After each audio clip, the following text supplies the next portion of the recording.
a silent hunt, a stolen kid, and a psychic puppet master. Wolverine, X-23, Deadpool, and Ellie take the fight from back alleys to the astral plane. Let's get to it.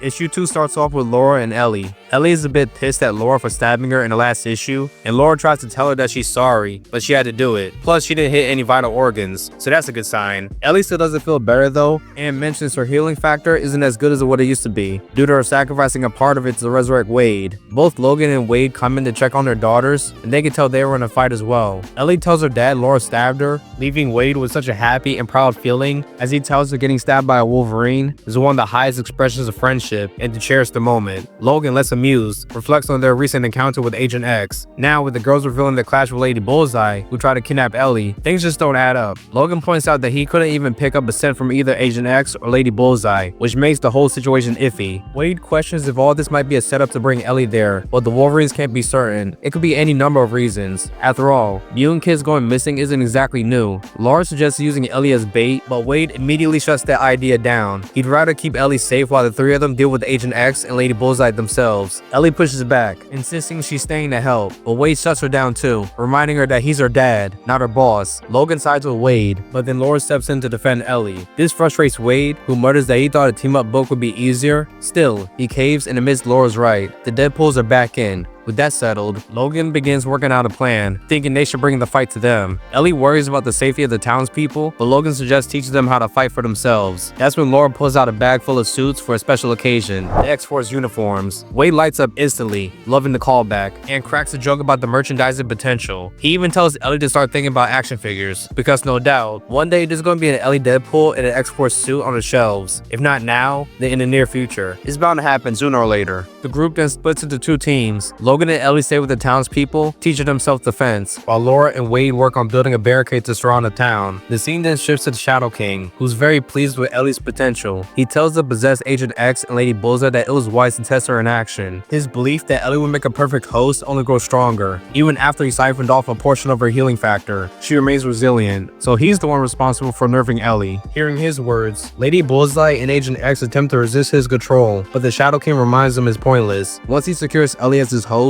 their usefulness will end, and he will discard them. To prepare his next move, the Shadow King channels the powers of the missing children to create his own shadow army. He then sends Lady Bullseye and Agent X to capture Ellie. In the middle of town, Logan and Ellie gather the townspeople for training. At first, the crowd is against the idea, especially the thought of learning from someone Ellie's age. That is, until Logan tells Ellie to show them what she could do. Once she demonstrates her skills, the entire crowd showed up and listened. Logan explains that the goal isn't to turn them into ninjas, but simply to keep them alive, while the Wolverines and Deadpools handle the real threats. After the basics start, Logan takes a moment to compliment Ellie on her skills. She replies that Taskmaster is a good teacher, and that both he and her dad are good people. Just complicated. That leads her to ask Logan what's his deal with Wade. Logan is blunt with it. Wade's a pain in the ass, but he's also got a good heart, and Logan's seen it firsthand. He adds that he can relate to Wade, being a dad to a super kid himself, and admits it's not easy on either side. Ellie then brings up Laura, saying she turned out great, and Logan agrees, but insists he can't take the credit. Laura did most of the work herself to become the person she is today. Wade soon calls in over the comms to let Logan and Ellie know the barricade is finished, and of course, he can't resist sliding in a sex joke, saying the barricade is harder than Colossus.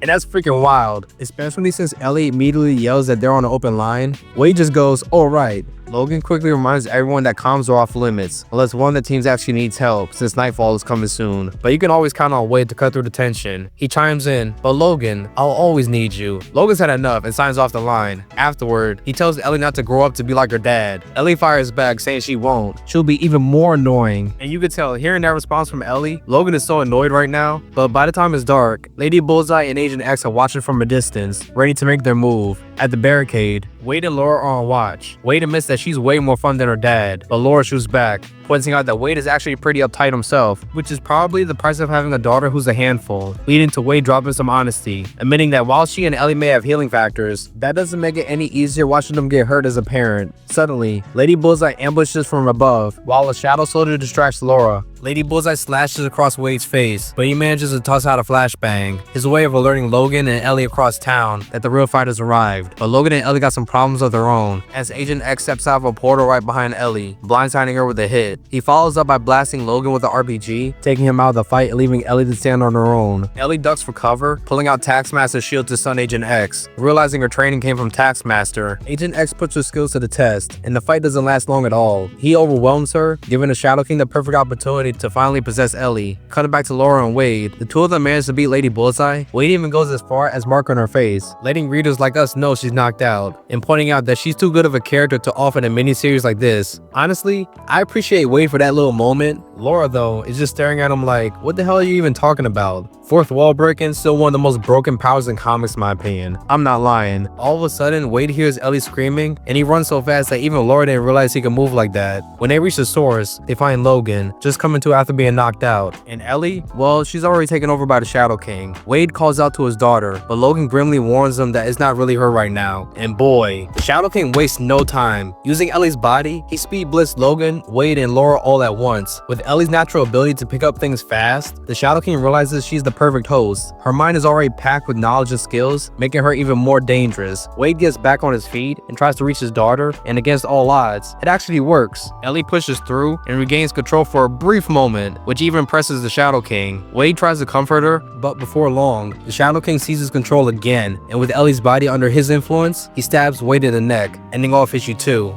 Moving on to issue 3, we pick up right where we left off, with the possessed Ellie stabbing Wade in the neck. She coldly says that the Shadow King would never hurt her, and Wade, being Wade, cracks a joke. So this is what a rebellious phase is like. The Wolverines try to rejoin the fight, but it's no use. Ellie and Agent X vanish right in front of them. Frustrated, Wade grows impatient, complaining about how slow his healing factor is at closing the knife wound. He asks who exactly the Shadow King is, and Logan explains that he's a very powerful psychic entity. Logan suspects he lured the 4 of them into this town, specifically to get to Ellie. Logan checks on Laura, and Wade learns she's dealt with the Shadow King before, back on Krakoa, when he tried to possess Gabby. That experience makes him realize how dangerous the situation truly is. Logan concludes that the Shadow King must be using the powers of the missing children to amplify his abilities, allowing him to maintain a physical form in the real world. Wade, of course, sees this as good news. If Shadow King has a body, then he could be taken out permanently, but Logan quickly shuts him down, warning against that idea. Instead, he decides to let Laura take the lead. She's the only one keeping a clear head right now. The good news is Laura can still pick up Ellie's scent, which means she isn't fully possessed yet, and wherever she's being held, it has to be close. That also means they'll have to move fast, with no time to call for backup. Cut into the Shadow King's lair, we see Ellie fighting back, showing more resistance. While impressed, the Shadow King forces his way deeper into her mind. He reveals that he gained access when she allowed what she believed was her mother's spirit into her head, tying all the way back to the first issue of this miniseries, when Ellie had that nightmare about her mom. I knew that had to be foreshadowing. It was way too obvious. Shadow King takes it even further, adopting a twisted, sadistic version of her mother's spirit to torment her. He exploits Ellie's desperation for family and belonging, twisting it against her. Meanwhile, in the forest, Wade, Logan, and Laura nearly hit a dead end while tracking Ellie. That's when Wade suddenly experiences a fragment of what Ellie's going through because of a psychic link they share. And if you're wondering how that's possible, it ties back to Deadpool issue 9, 2024. Along with being the issue where Ellie sacrificed part of her healing factor to bring Wade back to life, it also tied everything together, like Ellie seeing what she thought was her mother's spirit. By the end of that issue, we now know it was the Shadow King manipulating her the whole time. Wade figures Ellie's trying to show him where she is, and he tells Logan they need to move now before it's too late. Meanwhile, the Shadow King explains exactly what we just covered, that Ellie appearing in the astral plane back then gave him the invitation he needed to possess her. Ellie keeps fighting back, and in the struggle, she realizes the Shadow King can be hurt in the astral plane. And right on time, Wade and the Wolverines crash the party. Wade dives straight at the Shadow King, while Logan and Laura take on Lady Bullseye and Agent X. When Wade realizes he can't physically hurt the Shadow King, he does one of the most batshit craziest things possible, something that, honestly, I'd expect from him. He grabs Agent X and blows both of their brains out. I don't even think I could show that panel on YouTube due to how graphic it looks with all the brain splatter, but hey, it works. Wade enters the astral plane, where he joins his daughter to help her fight the Shadow King. Using pure imagination, Wade summons a pair of swords and starts slashing away at the Shadow King to free Ellie. Ellie asks how he even got there and what this place is supposed to be. Wade just brushes it off, explaining explaining that comics are fuzzy about stuff like this, so it's better to just call it limbo. And honestly, that works even though there's already another place called limbo. It keeps it simple for them and for us readers too. With her dad at her side, Ellie imagines her own sword and charges at the Shadow King, but her attacks don't do nothing to him. They're gonna need more help if they want to take down this dark entity. Cutting back to the Wolverines, they check on the missing kids and notice something strange on the back of each of their necks. Laura looks at Logan and says, "This is gonna hurt, isn't it?" Logan replies, "Like you wouldn't believe." Both of them get electrocuted while trying to free the children, but it works. The Shadow King's connection to the kids is severed, weakening him. Suddenly, Ellie's mother, Carmelita, appears in the astral plane.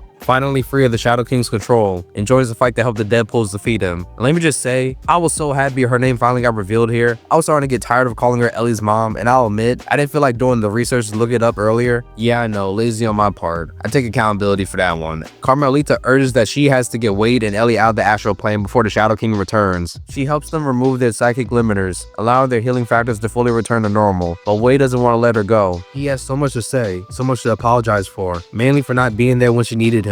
Before he can go any further, Carmelita stops him. She tells him he was exactly where he needed to be, and that he'll always be a part of her life. As her final goodbye, she tells Wade and Ellie to live again, and just like that, they both wake up back in the physical world, with the Wolverines there to welcome them back. Logan calls out Wade for how reckless it was to blow his own brains out. Wade just shrugs it off with, "It worked, didn't it?" And he's not wrong. Lady Bullseye, Agent X, and the kids are all free from the Shadow King's influence. By the next day, the Wolverines and Deadpools bring the kids back to town, and the whole community celebrates. Logan tells Wade that he did good, raising one hell of a daughter, then adds, "Just don't F it up." Wade actually takes the moment seriously, thanking Logan in return for the advice he gave back in issue 1. As Logan and Wade shake hands, Ellie hugs Laura. Laura softens and apologizes for being so hard on her, admitting that Ellie reminds her a lot of Gabby. On the final page, the Wolverines take their leave, but Ellie reveals she's gained a brand new power. Somehow, she inherited Wade's fourth wall breaking ability. You can tell by the different color in the speech bubbles when she cracks a line about how they'll probably see the Wolverines again in the next crossover event. Wade is shocked and proud at the same time that he got to witness his daughter's very first fourth wall break. Ellie asks if there's any way to turn it off, and Wade just grins. Nah, not really. People will say otherwise, but everyone loves the Deadpool. Ending off issue 3 in the finale of Wolverines and Deadpools. Now, moving on to my personal thoughts about this story. It was a fun and decent story. You can tell this was mainly focused on Ellie's character development and wrapping up some plots left over from the Deadpool comic. I'll personally give it a 6 out of 10, mostly because the villain of the story wasn't that impactful and the stakes wasn't raised that much in my opinion. I did like Logan and Wade's dad moments when it comes to their kids and what their point of views of fatherhood is like. If you read comics in your spare time, I'd say the story is mainly something you read in your spare time. But besides all that, if you were entertained, thought it was educational like what I said or all the above, be sure to like the video, subscribe to the channel, comment, turn on post notifications, especially if you're a new viewer. If you want to support the channel for more, my links will be down in the description box below, and I'll talk to you guys and girls later. Peace.